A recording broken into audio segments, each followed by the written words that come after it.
Hey everybody, Pocket Doc at Dark Angel Medical, and today we're going to talk about wound packing, the principles of wound packing, basics of wound packing with the Focus Wound Cube. This wound cube is a high-grade silicone training cube that's got several different wound patterns in here that you can practice packing. And it is very durable, very affordable. We sell them on our website along as a training bundle.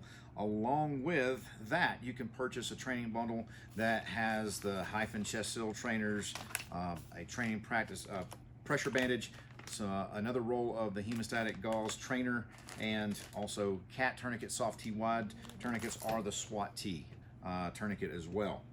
Now that's just something to practice with to become more proficient, because in our class we use this, but you only do it a few times in class. That's not going to give you the proficiency, the level of proficiency you need to go ahead and use this whenever the time chooses you, because it's just like anything else. It's a perishable skill. If you don't practice with it, you're not going to become proficient with it. So what we're going to do today is show you the basics of wound packing. Where I'm going to be packing this is the junctions. We pack the junctions. The junctions around the neck, the armpits, and the groin. Those are areas there where a part of the body meets the thorax, and so those areas tend to move. They're also non-amenable to a tourniquet placement, like we talk about in class. You got 4 limbs that you can tourniquet, so you tourniquet the limbs, you pack the junctions, and you seal the box. Now, 4 limbs, those are your 4 application points for a tourniquet. The neck, not so much a tourniquet application point. I mean, if you don't like somebody, you can definitely do that. It'll stop all the bleeding, but it's not recommended. Actually, don't do that. So just saying that, don't tourniquet the neck. Not a 5th application point. So that said, we're going to go ahead and get into the principles of wound packing. I've got my gloves on, I've got my wound cube, I've got my practice combat gauze. I'll go ahead and open that up, and then what I'm going to do is I'm going to recognize this as a life-threatening bleed, and I'm going to introduce this gauze in. I'm going to make my little power ball here, and you can see it going in this larger wound channel here. The initial pack, I like to call it a power ball, or just a first pack, get it down to the source of the bleed. Then before I've done that, I'm going to go ahead and inspect the wound channel. I can feel the blood against my finger, make sure I don't have any bones or fragments or anything that's going to puncture myself. This, I use what I call the sewing machine technique.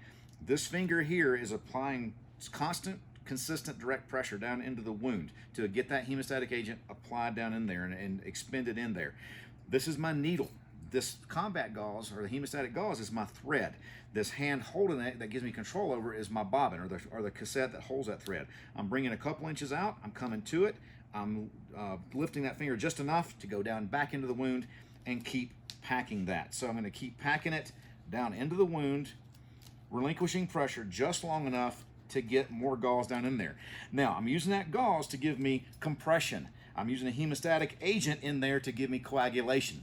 Coagulation along with compression is going to get that, hopefully get that bleed stopped much faster than it would naturally, just because the hemostatic agent that's impregnated into the combat gauze. Now, once that wound is completely full and I can't pack any more down in there, I could take the remainder of the gauze, I could ball up on top of it, and then I would hold pressure for the time recommended by the manufacturer, and that's about 2 to 3 minutes for this hemostatic gauze here.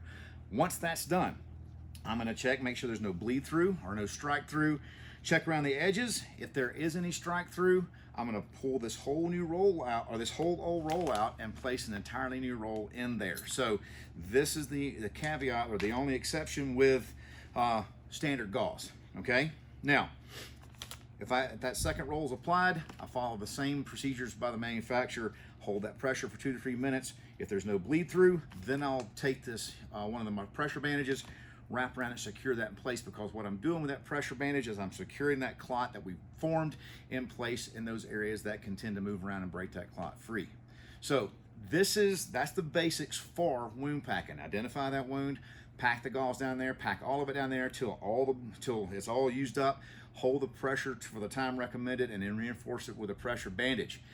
This is by no means a replacement or a substitute for one of our training classes. Come to one of our classes, get the hands-on, buy one of these cubes, continue with your hands-on, because that's going to get you more proficient, so when the time chooses you, you can be the difference.